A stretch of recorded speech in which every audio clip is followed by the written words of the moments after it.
तो आज हम वृत्त स्टार्ट करने वाले हैं। सर्कल, तो सर्कल सभी को पता है, ये हो गया हमारा सर्कल। तो ये उसका क्या है, केंद्र। तो ये क्या होगा हमारा रेडियस, ये हो जाएगा रेडियस। और इसी को पूरा आगे बढ़ा दिया जाए तो ये बन जाता है क्या, व्यास। इसको व्यास कहते हैं और इसके आधे को रेडियस कहते हैं। तो जो हमारा रेडियस है वो क्या होता है, व्यास का आधा।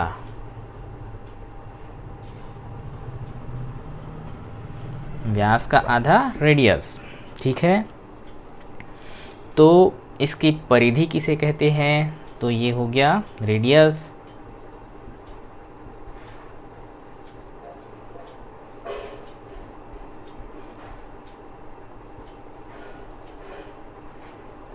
तो परिधि, तो परिधि क्या होता है, इसका बाहर का ये घेरा,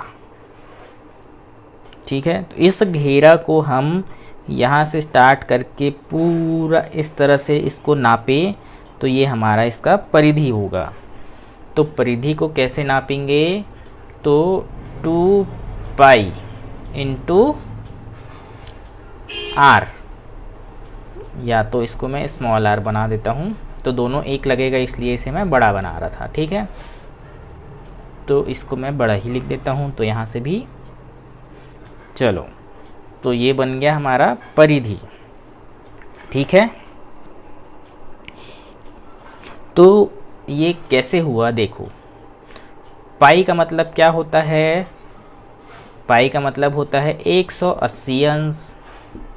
अब यहाँ पे 2 पाई है, मतलब क्या हो गया, ये इसका डबल, मतलब 360। पूरा यहाँ से यहाँ तक का एंगल जो होता है ये 360 का होता है।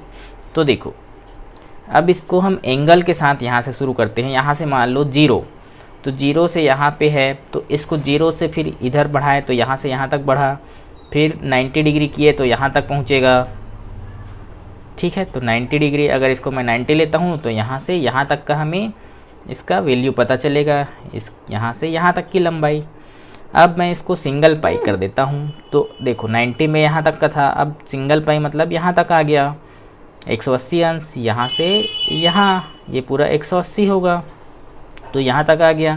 तो यहाँ तक का हमारा ये इसका वैल्यू जो है ये हो जाएगा पाई आर। अब इसको और आगे बढ़ाऊँ यहाँ तक, देखो, तो यहाँ से अगर मैं यहाँ तक सिर्फ लूँ तो क्या हो जाएगा ये, तो यहाँ से यहाँ तक का कितना, एक और 90 अंश इस पे जुड़ जाएगा, तो ये कितना हो गया, ये 270, टोटल हमारा 270। तो अब यहाँ पे मैं इसको पाई को ना लिख के यहाँ पे डायरेक्ट 270 डिग्री लिख दूँ, तो इसको पाई में कन्वर्ट कर लेंगे। तो फिर 270 डिग्री इंटू आर करेंगे तो हमें इसका यहाँ से यहाँ तक का वैल्यू पता चलेगा। अब इसमें ये वाला वैल्यू और जोड़ देते हैं, तो ये 90, तो ये 360 बन गया, 360। तो 360 को क्या बोलते हैं, 2 पाई। तो ये हो जाएगा यहाँ पे 2 पाई।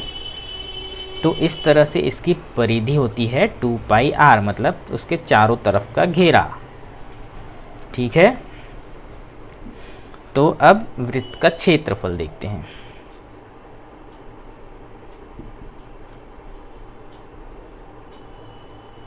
क्षेत्रफल क्या होता है, सबको पता होगा, पाई आर स्क्वायर, ठीक है। तो क्षेत्रफल जो एरिया होता है जो हमारा, वो हमेशा क्या होता है, वर्ग में होता है। मतलब किसी भी का अगर वर्ग दिया हो, किसी भी वैल्यू का, जो भी वैल्यू का वर्ग दिया हो, तो ये समझ लेना है कि वो उसका क्षेत्रफल हमें दिया हुआ है, ठीक है। और इसी तरह से अगर किसी का हमें घन दिया हो तो वो उसका आयतन होता है। ये हमेशा याद रखना, क्योंकि ये बहुत काम आता है कई जगह पे हमें क्षेत्रफल और आयतन पहचानने के लिए। और नॉर्मल हमें सिर्फ वैल्यू दी है इतने सेंटीमीटर या मीटर जो भी है, तो वो उसकी लंबाई या चौड़ाई होगी, जो भी दिया हो, या रेडियस जो भी दिया हो, ठीक है, उस पे स्क्वायर हुआ तो क्षेत्रफल और क्यूब हुआ तो आयतन। ठीक है, तो क्षेत्रफल का मतलब क्या हुआ, अब इसके अंदर का ये पूरा का पूरा एरिया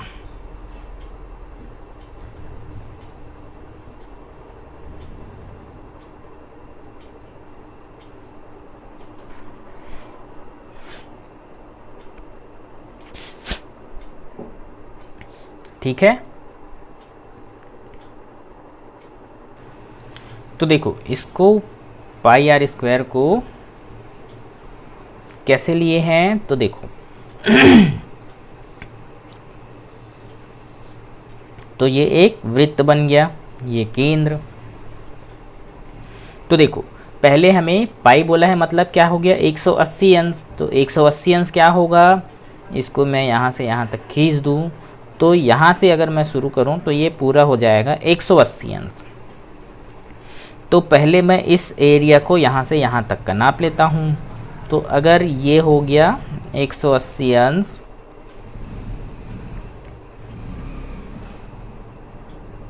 इस तरह से। अब देखो ये आधा हमारा क्या है, रेडियस है, तो इसका जस्ट यहाँ पे स्क्वायर कर दिया गया है। तो इसको स्क्वायर को मैं अगर इधर पलट दूँ तो ये बराबर हो जाएगा, तो पूरा ये एरिया भी कवर हो जाता है।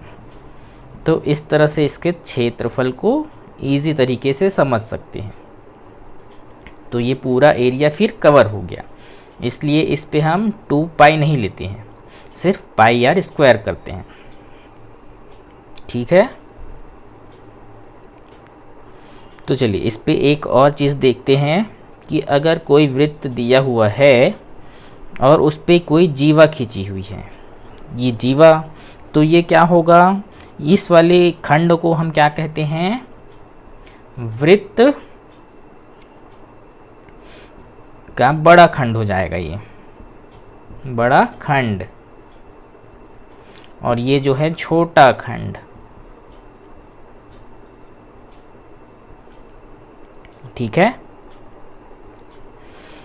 तो ये तो था खंड। अब हम त्रिज्या खंड देखते हैं, ये वृत्त खंड था।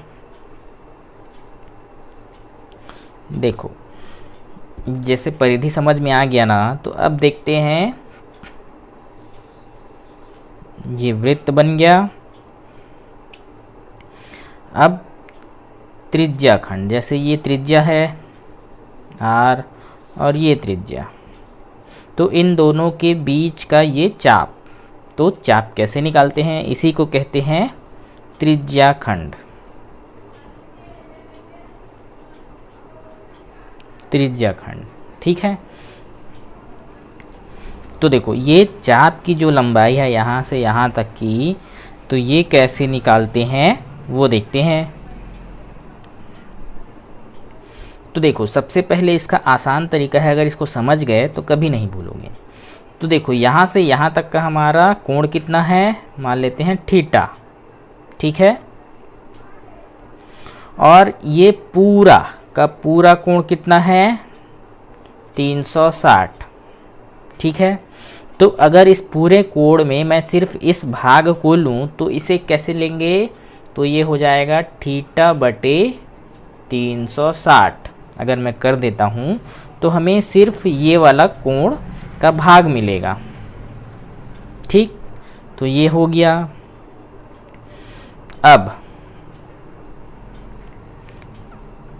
अब क्या हो जाएगा, अब हमें सिर्फ ये भाग मिल गया, तो अब इसके हम ये क्या है, ये इसकी परिधि है, तो हम सीधा सीधा इसकी परिधि का इस पे मल्टीप्लाई कर देंगे, 2 पाई आर, ठीक है। तो देखो 2 पाई आर करने से क्या होता है, पूरा आता है, लेकिन यहाँ पे हम ये एंगल का इसका इंटू कर दिए, तो इसलिए हम यहाँ पे पूरा नहीं, सिर्फ यहाँ तक का भाग ही हमें इससे प्राप्त होगा, ठीक है। तो इस तरह से हमें क्या मिल गया, ये चाप की लंबाई।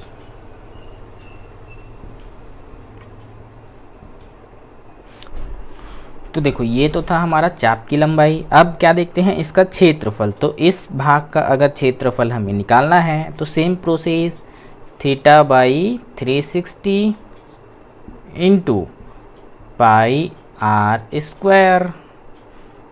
तो हमें इतने भाग का क्षेत्रफल पता चल जाएगा।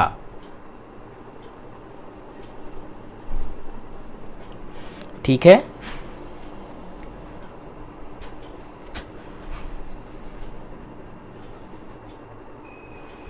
तो चलिए वृत्त की आगे की प्रॉपर्टी देखते हैं। तो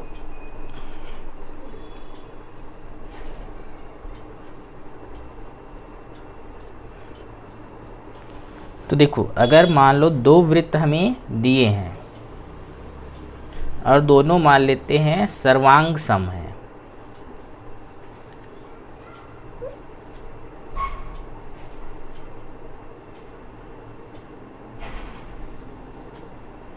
दोनों वृत्त हमारा क्या है, सर्वांग सम है।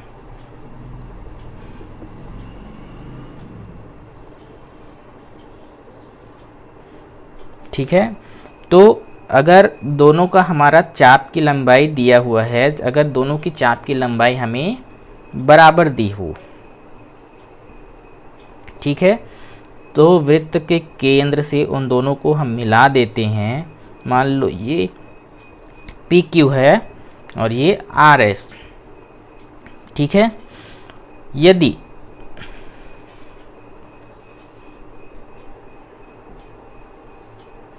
इन दोनों को मिला देते हैं, यदि P Q is equal to मतलब बराबर है आर एस से, ठीक है, तो हमारा ये जो चाप है पी क्यू और इसका चाप हो जाएगा आर एस, इस तरह से चाप को दर्शाते हैं, तो ये भी हमारे बराबर होंगे। ठीक है, तो ये इसकी एक छोटी सी प्रॉपर्टी थी। चलिए इसके आगे की प्रॉपर्टी देखते हैं। तो देखो, अगर कोई वृत्त है, ठीक है, ये उसका केंद्र है और ये उसकी जीवा है, ठीक है, तो मान लेते हैं ये उसका रेडियस। तो इस जीवा से वृत्त की केंद्र पर सीधी सीधी अगर हम इस पे लंब डालते हैं, तो ये जो लंब है ये इस जीवा को दो बराबर भाग में बांटता है। ठीक है, तो ये मान ले ए बी और ये अगर 0 है तो ए ओ बराबर होंगे ओ बी से। मतलब अगर कोई भी जीवा कहीं पे भी हो, अगर उससे लंब खींचेंगे हम अपने केंद्र पर, तो उस जीवा को वो दो भाग में बांटेगा और उसके बीच का जो कोण है वो हो जाएगा 90 डिग्री का। ठीक है,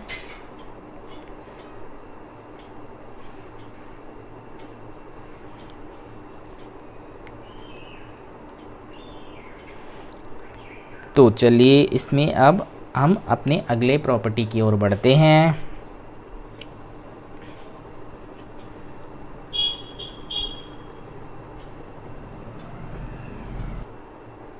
तो देखो, यदि कोई वृत्त है, अब इस वृत्त में मान लो ये एक जीवा है और इधर कहीं पे एक और जीवा है, तो ये ए बी है और ये सी डी है।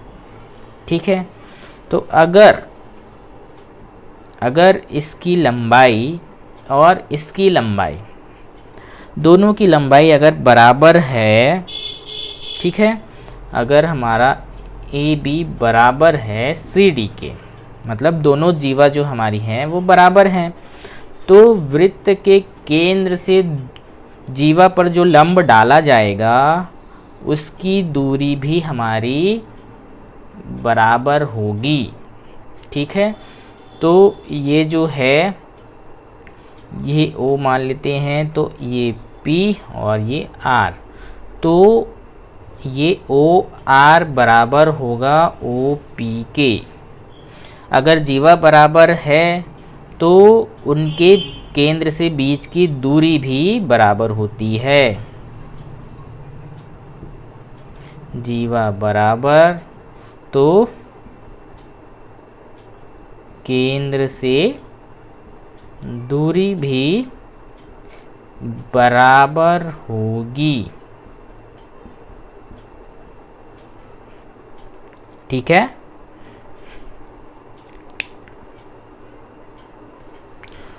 तो चलो इसकी अगली प्रॉपर्टी एक देखते हैं।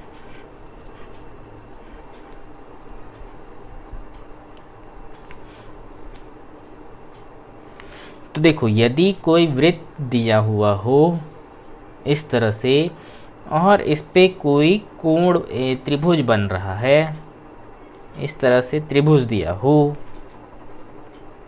ठीक है। तो और इसी चाप से यदि हमारे इस तरह से एक त्रिभुज बना हो केंद्र से, इसी जीवा से, इसी से हमारा एक केंद्र बना है। मान लेते हैं ये वाला जो एंगल है वो थीटा है। तो इस तरह से कोई भी अगर एंगल हमें दिया हो, ये वृत्त की परिधि से पर बना हुआ कोण है, तो अगर उसी चाप से हमारा वृत्त के केंद्र पर जो कोण बनेगा, ये वाला कोण, तो ये जस्ट इस थीटा का डबल होता है, 2 थीटा। सीधे सीधे ये याद रखना है, बहुत ये इम्पोर्टेंट प्रॉपर्टीज़ है। तो इससे अक्सर क्वेश्चन कई बार पूछा जाता है कि हमें एक वृत्त दे देगा, उसमें एक त्रिभुज दे देगा, उसका एक एंगल दे देता है, उसके पास वृत्त के केंद्र पे बनने वाला कोण ये कितना होगा ये पूछ लेता है। तो हमें सीधा सीधा उसका डायरेक्ट यहाँ से आंसर दे देना है, कुछ सोचना नहीं है। सिर्फ 2 सेकंड में इसका आंसर थीटा का डबल जस्ट कर देना है। जैसे कि यहाँ पे अगर 30 डिग्री है तो यहाँ पे हो जाएगा 60। तो इसे डायरेक्ट ऑप्शन पे देख के सीधे सीधे हमें टिक कर देना है। अगर ये आपको पता रहेगा तभी आप ऐसा कर सकते हैं, ठीक है। तो चलिए इसका अगला प्रॉपर्टी देखते हैं।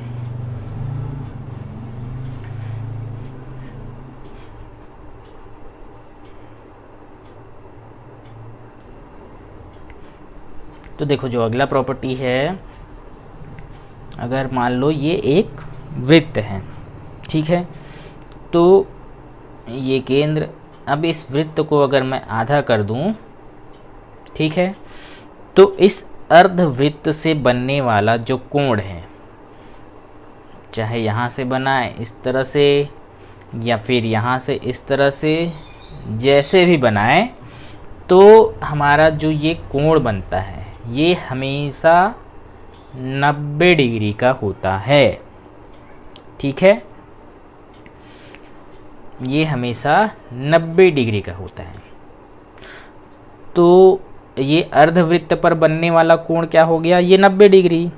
और इसी तरह से अगर हमें एक वृत्त दिया है और एक खंड दिया हुआ है, वृत्त खंड, ये एक खंड है और ये एक खंड है, ये आधे बीच पे नहीं है, तो क्या होगा, इस तरह से मान लो कोई कोण दिया हुआ है और एक ये वाला एंगल है, तो इस तरह से बनने वाला ये कोण थीटा जो है इस कोण के हमेशा बराबर होगा, ठीक है। तो एक ही वृत्त खंड पर बने हुए कोण, वृत्त की परिधि पर बने हुए कोण जो है वो हमेशा बराबर होते हैं, ठीक है। तो चलिए अगला प्रॉपर्टी देखते हैं। सारे प्रॉपर्टीज़ हमारे कंप्लीट होने के बाद क्वेश्चन प्रैक्टिस भी करना है। क्वेश्चन प्रैक्टिस के बगैर आप नहीं बना सकते। तो देखो, जो अगली प्रॉपर्टी है वो क्या है, हमारी चक्रीय चतुर्भुज। तो चक्रीय चतुर्भुज, तो चक्रीय चतुर्भुज किसे कहते हैं, हमने चतुर्भुज पे एक बार देखा हुआ है। तो देखिए, कोई भी वृत्त इस तरह से है, तो इसके अंदर कोई भी एंगल बनाता हुआ एक चतुर्भुज बने, इसकी परिधि से टच होता हुआ, तो इसे कहते हैं चक्रीय चतुर्भुज। तो जो चक्रीय चतुर्भुज होता है वृत्तखंड पे, तो ये हमेशा क्या होगा, इसकी आमने सामने की कोण बराबर होगी। और ये कितना होगा, इनका जो योग होगा हमेशा 180 अंश होगा। इन दोनों का 180, इसी तरह से इन दोनों का भी जो योग है वो 180 होता है। ठीक है, तो ये याद रहेगा। तो चलिए इस पार्ट में इतना ही देखते हैं। नेक्स्ट पार्ट में फिर हम इसके आगे के जो वृत्त के प्रॉपर्टीज़ होते हैं फिर उन सभी को देखेंगे। धीरे धीरे से एक ही वीडियो पे ज़्यादा हो जाएगा तो समझ में भी नहीं आएगा और बोरिंग लगने लगेगा। तो आज के लिए हम इतना ही करते हैं, फिर बाकी नेक्स्ट क्लास में।